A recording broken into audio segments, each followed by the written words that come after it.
আসসালামু আলাইকুম, সবাইকে আমার নতুন একটি রেসিপি ব্লগে স্বাগতম। বন্ধুরা, আজ আমি আপনাদের সাথে শেয়ার করব শুটকি মাছ ভুনা। এটা ছিল ছুরি মাছের শুটকি। শুটকি আমার এবং আমার বাসার সবার খুবই পছন্দের একটি খাবার। তো দেখুন রেসিপিটি দেখতে কেমন লোভনীয় লাগছে, আর আমি কিভাবে এই লোভনীয় রেসিপি রান্না করেছি সেটা আপনাদের সাথে শেয়ার করব।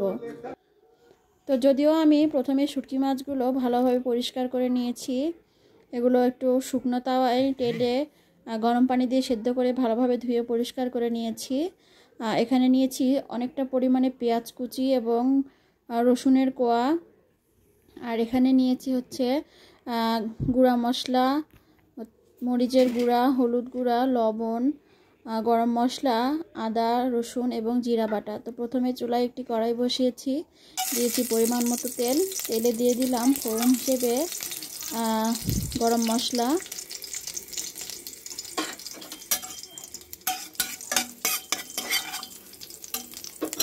এবার দিয়ে দেব পেঁয়াজ কুচি এবং রসুনের কোয়া। এরপর এগুলো ভালোভাবে ভেজে নেব। আমার কাছে শুটকি মাছ মানেই বেশি করে রসুন দেওয়া এবং পেঁয়াজ কুচি দেওয়া। রসুন দিলে শুটকি মাছ খেতে অনেক বেশি সুস্বাদু হয়। তো আমি এগুলো ভালোভাবে ভেজে নিচ্ছি। তো এই যে পেঁয়াজগুলো আমার মিডিয়াম ভাজা হয়ে গেছে, আমি বেশি ভাজবো না। এরপর আমি গুঁড়া মশলা এবং বাটা মশলা দিয়ে দিলাম। এবার পেঁয়াজের সঙ্গে ভালোভাবে নেড়ে চেড়ে মিশিয়ে নেব।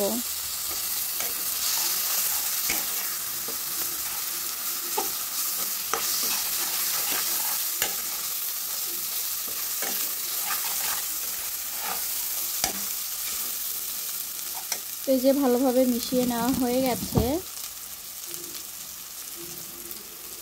এবার আমি একটু সামান্য পানি দিয়ে মশলাটা ভালোভাবে কিছুক্ষণ কষিয়ে নেব। এর জন্য পরিমাণ মতো পানি দিয়ে দিলাম। এবার মশলাটা ভালোভাবে কষিয়ে নিতে হবে।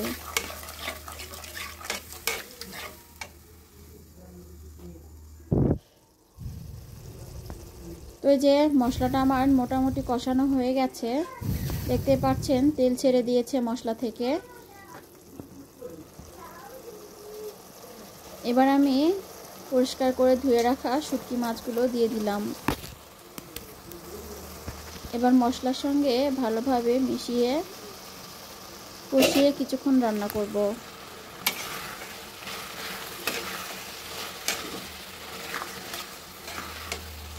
এটা এখনই দেখতে কতটা লোভনীয় লাগছে, তাই না? এভাবে শুটকি মাছ রান্না করলে খেতেও ভীষণ মজার হয়।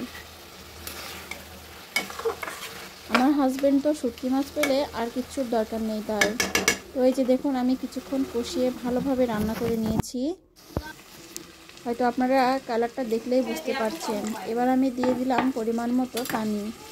এই পানি দিয়েই আমি শুটকিটা ভালোভাবে রান্না করে নেব। যেহেতু আমি শুটকিটা হচ্ছে গরম পানি দিয়ে ভালোভাবেই ধুয়ে নিয়েছি, তাই সেদ্ধ হতে খুব বেশি সময় লাগবে না, কারণ এটা অনেকটা সেদ্ধ হয়ে গেছে। তো এই যে দেখতে পাচ্ছেন আমি পানি দিয়ে ভালোভাবে সব কিছু মিশিয়ে নিয়ে এবার ঢাকনা দিয়ে ঢেকে রান্না করে নেব।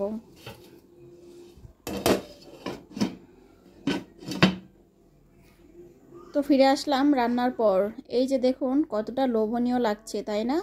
খেতেও ভীষণ সুস্বাদু হয়েছিল। আমার বাসার সবাই আমরা খুব মজা করে খেয়েছি। আমি এটা একদম গায়ে মাখা রেখেছি। এই শুটকি মাছ দিয়ে গরম গরম ভাত খেতে খুবই সুস্বাদু হয়। এই যে রেসিপির ফাইনাল লুক। আপনাদের কাছে রেসিপিটি কেমন লেগেছে অবশ্যই জানাবেন। আজ এখানেই বিদায় নিচ্ছি। দেখা হবে পরবর্তীতে আবারও নতুন কোনো রেসিপি নিয়ে। ততক্ষণে সবাই পাশে থাকবেন, আর রেসিপিটি ভালো লাগলে অবশ্যই পেজটি ফলো দিয়ে রাখবেন। ধন্যবাদ সবাইকে।